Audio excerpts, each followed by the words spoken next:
மக்களை இந்த ஒரு பதிவில் நம்ம என்ன பார்க்க போகிறோம்னா, தலைவர் விஜய் அவர்கள் காரக்குள்ள சில விஷயத்தை தெளிவுபடுத்தியிருக்காரு. சும்மா நிறுத்தியா, அவர் தான் பேசவே இல்லை, அப்புறம் எப்படி அவர் தெளிவுபடுத்தியிருப்பார்.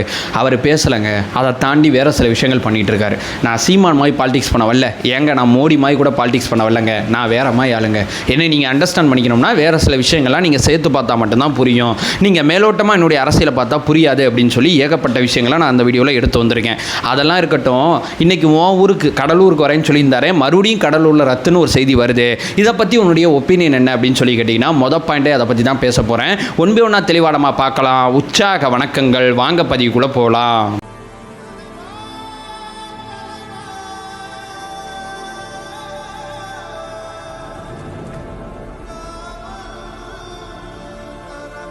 முதல் விஷயம் மக்களே, நேற்று தலைவரோட பிரச்சாரம் எங்கே இருந்துச்சு? காரைக்குடி போனார், அவ்வளோதான். அப்படின்னு சொல்லி கேட்டிங்கன்னா, நேற்று காரைக்குடி மட்டும் அவர் பண்ணலங்க. பாருங்கள், 9 தொகுதியில் கவர் பண்ணிட்டு போயிருக்காரு. அதாவது மதுரை வந்தார், மதுரையிலேருந்து அப்படியே வழிநெடுகளும் பார்த்தீங்கன்னா அவர் வரவேற்பை பெற்றுக்கிட்டே வந்தார். அதுக்கப்புறம் காரைக்குடி வந்தார், காரைக்குடிலேருந்து மறுபடியும் ரிட்டர்ன் போகும்போது திருச்சி போனார். இதற்கு நடுவில் 9 தொகுதிகள் வருது. இந்த 9 தொகுதியில் அவர் பிரச்சாரம் பண்ணால் 9 தொகுதி மக்கள் மட்டுமா அதை பற்றி கவனிக்கிறாங்க, அதை பற்றி பேசுகிறாங்க. தமிழ்நாடு முழுக்கவே இந்த பிரச்சாரம் எதிரொலிக்குதா இல்லையா? நேற்று எடப்பாடி பழனிசாமி எந்த தொகுதியில் பிரச்சாரம் பண்ணால் நமக்கு தெரியாது. சீமான் அண்ணன் எங்கே பேசினான்னு நமக்கு தெரியாது. ஸ்டாலின் ஐயா என்ன பண்ணாருன்னு தெரியாது. உதயநிதி அவர்கள் என்ன பண்ணாருன்னு தெரியாது. ஆனால் அந்த ஒரு தொகுதியில் மட்டும் அந்த இம்பாக்ட் இருக்கலாம், மாற்று கருத்து கிடையாது. ஆனால் அந்த தொகுதியை தாண்டி வேற எங்கேயாவது இந்த செய்திகள் வருதா அப்படின்னு சொல்லி கேட்டிங்கன்னா, கண்டிப்பாக எங்கேயோ ஒரு இடத்துல பிரச்சாரம் பண்ணிட்டு இருப்பாங்கன்னு தெரியும். ஆனால் அந்த ஒரு தொகுதியிலுமே அந்த மக்கள் எவ்வளோ தூரம் அவரோட பிரச்சாரத்தை ஞாபகம் வச்சுப்பாங்கன்னு தெரியாது. இது எதுவுமே இல்லாமல் அவர் 9 தொகுதிகளில் பிரச்சாரம் பண்ணிட்டு வந்திருக்காரு. ஆனால் 234 தொகுதியிலையும் அது பேசுபொருள் ஆகுது. இதுதான் தலைவர் விஜய் அவர்களோட அரசியல் பாணி, அரசியல் யுக்தி அப்படிங்கிற விஷயத்தை புரிஞ்சுங்க. மற்றவங்களுக்கு இந்த அட்வான்டேஜ் கிடையாது, நமக்கு இந்த அட்வான்டேஜ் இருக்குது. அந்த அட்வான்டேஜை மிக தெளிவாக மிக அழகாக நம்ம பயன்படுத்திக்கிட்டு இருக்கோம். ரெண்டாவது, 9 தொகுதியில் தலைவர் பிரச்சாரம் பண்ணாரும், 9 தொகுதியோட வேட்பாளரை அறிமுகப்படுத்தியிருக்கலாம் அந்த மக்கள்கிட்ட. இன்னும் கொஞ்சம் நல்லா இருந்திருக்குமே அப்படின்னு சொல்லி கேட்டிங்கன்னா, தலைவர் விஜய் அவர்கள் 234 தொகுதியிலையும் வேட்பாளரை அறிமுகப்படுத்திட்டாங்க. அவர் 2 தொகுதியில் நிற்கிறாரு. அது இல்லாமல் 233 தொகுதியில் வேட்பாளரை ஆல்ரெடி அறிமுகப்படுத்தி எல்லாமே முடிச்சுட்டாங்க. ஆனால் தொகுதிக்கு தொகுதி வரும்போது தலைவர் விஜய் அவர்கள் எதை அறிமுகப்படுத்துகிறாங்க, எதை பிரபலப்படுத்துகிறாங்கன்னா, விசில் சின்னம் இருக்குது பார்த்தீங்களா, விசில் சின்னத்தை ஹைலைட் பண்ணியே தன்னுடைய பிரச்சாரத்தை கொண்டு போகிறாங்க. வேட்பாளர் நான் தான், இங்கே நான் நிற்க போகிற சின்னம் விசில் அப்படிங்கிறத தலைவர் விஜய் அவர்கள் தொடர்ச்சியாக வலியுறுத்துறாங்க. ஏன்னா மற்றவங்க யாரையுமே இங்கே நம்ம ஆல்ரெடி அவங்கவுங்க வேலையை பார்த்துட்டு இருக்காங்க. அவங்களோட பிரச்சாரம் ஒரு பக்கம் ஆழமாக போய்கிட்டே இருக்கட்டும், எந்த விதமான பிரச்சனையும் இல்லை. நான் அந்த தொகுதிக்கு பிரச்சாரத்துக்கு வந்தேன்னா வேட்பாளர் நான் தான். அந்த மக்கள் யாருக்கு ஓட்டு போட போகிறாங்கன்னா விசிலுக்கு தான் ஓட்டு போட போகிறாங்க. ஸோ விசிலை ஹைலைட் பண்ணுறது என்னுடைய பிரதானமான விஷயமா இருக்குது. விசிலை தாண்டி வேறு சில விஷயங்களை நான் கவனம் செலுத்தினேன்னா, மக்கள் எதற்கு ஓட்டு போட போறாங்க, விசிலை மையப்படுத்தி தான் ஓட்டு போட போறாங்க. அந்த விசிலை கொண்டு போய் சேர்க்கிற அரசியலை நான் பண்ணிட்டு இருக்கேன். இது எனக்கே முதல்ல புரியலங்க. அதுக்கப்புறம் கொஞ்சம் யோசிச்சு பார்த்தா தான் தலைவர் விஜய் அவர்கள் விசிலை மையப்படுத்தி தன்னுடைய பிரச்சாரத்தை வடிவமைக்கிறாங்க அப்படிங்கிற விஷயம் ஆழமா தெளிவா புரியுது. இது நம்பர் 1. நம்பர் 2 பார்த்தீங்கன்னா, கடலூருக்கு ஏன் வரேன்னு சொல்லிட்டு வரல அப்படின்னு சொல்லி கேட்டிங்கன்னா, நான் மறுபடியும் சொல்கிறேன், அவர் 234 தொகுதிக்கும் ஒரு நாளில் பிரச்சாரம் பண்ணிகிட்டு இருக்கார். நான் இப்படித்தான் சொல்லுவேன். அவர் கடலூருக்கு வராதுக்கு வேறு சில காரணங்கள் இருக்கும், வேணும்னு ரத்து பண்ண போகிறதில்ல. அது என்ன காரணம், என்ன ஏது அப்படிங்கிறத நம்ம தேடி பார்த்தா பல்வேறு விதமான தகவல் வருது. எது சரியான தகவல் அப்படிங்கிறத நம்மளால் உறுதிப்படுத்த முடியல. இதான் யதார்த்தமான உண்மை. ஆனால் சொல்கிற தகவல் அத்தனையுமே கொஞ்சம் ஏற்றுக்கிற மாதிரி இருக்குது, நியாயமாக தான் இருக்குது. ஸோ அந்த தகவல் அடிப்படையில் நம்ம பார்க்கும்போது இந்த ஒரு தொகுதியில் அவர் பிரச்சாரம் பண்ணலாட்டியும் நாளைக்கு வேறு இடத்துல தலைவர் விஜய் அவர்கள் பிரச்சாரம் பண்ணால் அந்த பிரச்சாரம் கடலூரில் எதிரொலிக்கும் அப்படிங்கிறது கடலூர்காரனா நான் பெரிய லெவலில் நம்புறேன் அப்படிங்கிறது என்னுடைய 2வது விஷயமா இருக்கு. இப்போ 3வது பார்த்தீங்கன்னா, சீமான் அண்ணன் பாணின்னு ஏதோ ஒன்று சொன்னீங்க, அது என்ன மேட்ரு அப்படின்னு சொல்லி கேட்டிங்கன்னா, சீமான் அண்ணன் எப்போதுமே பார்த்தீங்கன்னா அந்த சட்டம் இந்த அதெல்லாம் தடை அது உடை அப்படிலாம் பேசிகிட்டு இருப்பார். அதையும் அவர் செஞ்சுக்கிட்டே இருப்பார்.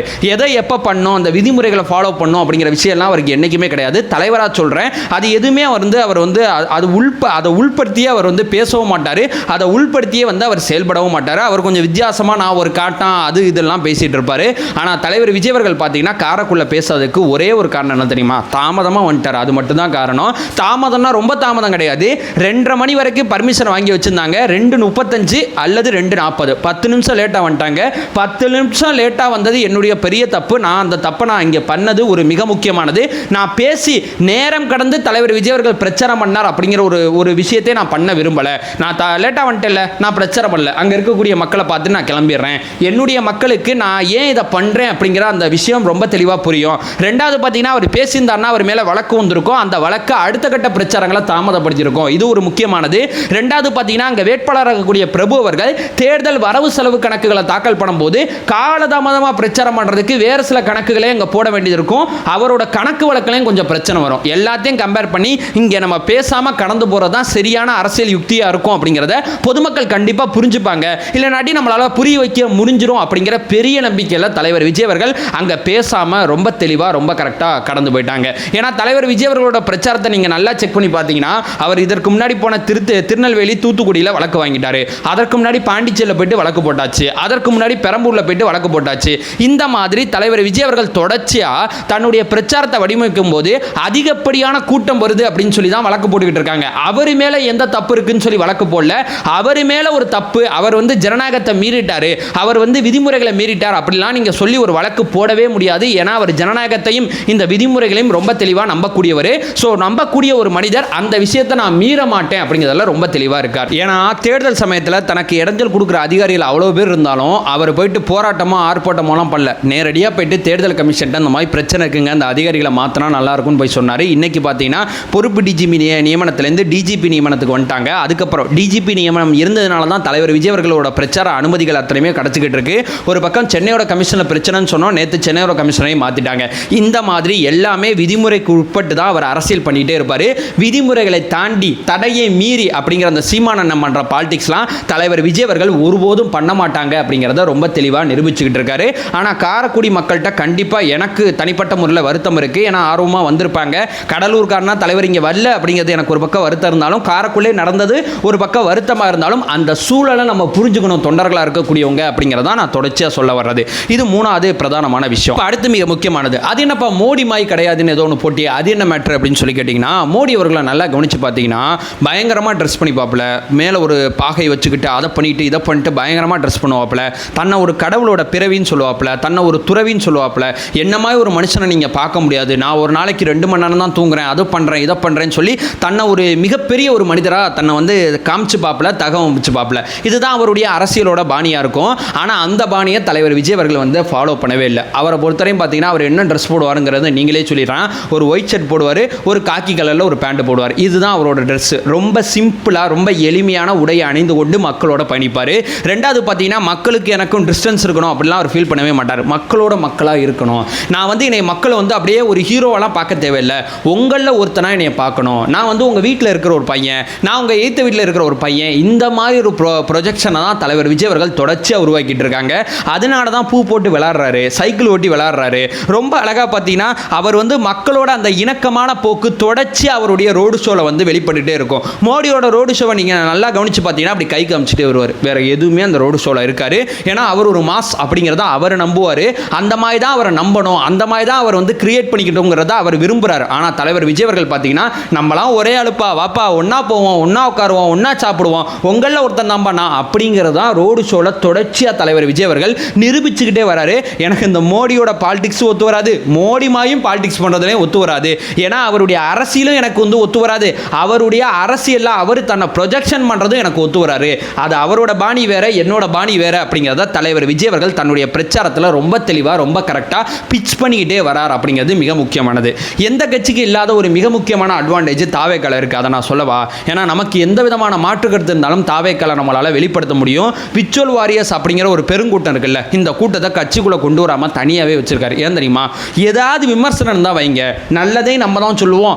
அதாவது தலைவா இப்படி மாற்றிக்க தலைவா, இப்படி பண்ணிக்க தலைவாங்கிற அந்த விமர்சனத்தை நம்ம தான் சொல்லுவோம். வேற ஒரு கட்சியாக இருந்தால் இருக்கிற அத்தனை பேருமே கட்சிக்குள்ளே கொண்டு வந்து இவங்களுக்கு ஏதோ ஒரு பணத்தை கொடுத்து ஏதோ ஒன்று பண்ணி கட்சிக்கு ஆதரவாக மட்டும் நீ பேசு, எய்த்து பேசாதா அப்படிங்கிற ஒரு விஷயத்த சொல்லியிருப்பாங்க. ஆனால் நம்ம கட்சிக்குள்ளே உள்ளே வந்தீங்கன்னு வச்சுங்களேன், சோசியல் மீடியா விங்குன்னு சொல்லி தனியாக ஒன்று இருக்குது, ஐடி விங் அப்படிங்கிற ஒன்று தனியாக இருக்குது. இந்த ஐடி விங் பார்த்தீங்கன்னா கட்சிக்குள்ளே இருப்பாங்க, மாவட்ட செயலாளருக்கு சப்போர்ட் பண்ணி எல்லாருமே இருப்பாங்க. ஆனால் அந்த சோசியல் மீடியா விங் இருக்குது பார்த்தீங்களா, இதை கட்சிக்குள்ளே பெருசாக தலைவர் கொண்டு வரவே மாட்டார். அப்படியே கொண்டு வந்தாலும் நீ விமர்சனம் வைக்கிறதுக்கு 100 விதமான சுதந்திரம் உனக்கு இருக்குது. சோசியல் மீடியாவில் நீ எனக்கு சப்போர்ட் பண்ணுற அப்படிங்கிறதா தலைவர் விஜய் அவர்கள் தொடர்ச்சியாக சொல்லுவாங்க. அந்த சோசியல் மீடியா விங்கில் இருக்கக்கூடிய ஒருத்தன் தான் நான். என்ன மாதிரி 120க்கும் மேற்பட்ட பொறுப்பாளர்கள் இருக்காங்க. இந்த மாதிரி சோசியல் மீடியாவில் ஏகப்பட்ட பேர் பொறுப்பில் இல்லாமல் விச்சுவல்ஸ் வாரியர்ஸாக தொடர்ச்சியாக பயணிச்சுக்கிட்டு இருக்காங்க. இவங்க அத்தனை பேருமே கட்சிக்குள்ளே கொண்டு வராமல் ஒரு ஜனநாயகத்தை கட்சிக்குள்ளே காப்பாற்றுறாரு பார்த்தீங்களா. தமிழ்நாட்டில் எந்த ஒரு அரசியல் கட்சியுமே இதை செஞ்சது கிடையாது. தடவை என்னை விமர்சிக்க என்னுடைய கட்சிக்குள்ளே வேற ஒரு விங்கு இருக்கணும் அப்படிங்கிற ஒன்றை உருவாக்கி அதை கட்டமைச்சு கொண்டு வராரு பார்த்தீங்களா. இது தலைவர் விஜய் அவர்கள் மட்டும்தான் இதை பண்றார். ஸோ ஓவரால் பார்த்தீங்கன்னா அவருடைய அரசியல் பாணியை நம்ம மேலோட்டமாக பார்த்தா புரியவே புரியாதுங்க. ஒவ்வொன்றுக்கு பின்னாடியும் ஆழமான விஷயங்கள் தொடர்ச்சியாக இருக்கு. ஒவ்வொன்றையும் நம்ம வேற கண்ணோட்டத்தில் பார்த்தா மட்டும்தான் அவருடைய அரசியல் பாணி நமக்கு ரொம்ப தெளிவாக புரியும் அப்படிங்கிற ஒரு விஷயத்தை சொல்லிட்டு வேற சில விஷயங்கள்லாம் அடுத்தடுத்து நடக்க போது, பல நல்லது நடக்க போகுது அப்படிங்கிற நம்பிக்கையை தெரிவிச்சுட்டு இந்த வீடியோ நான் என் பண்ணிக்கிறேன்.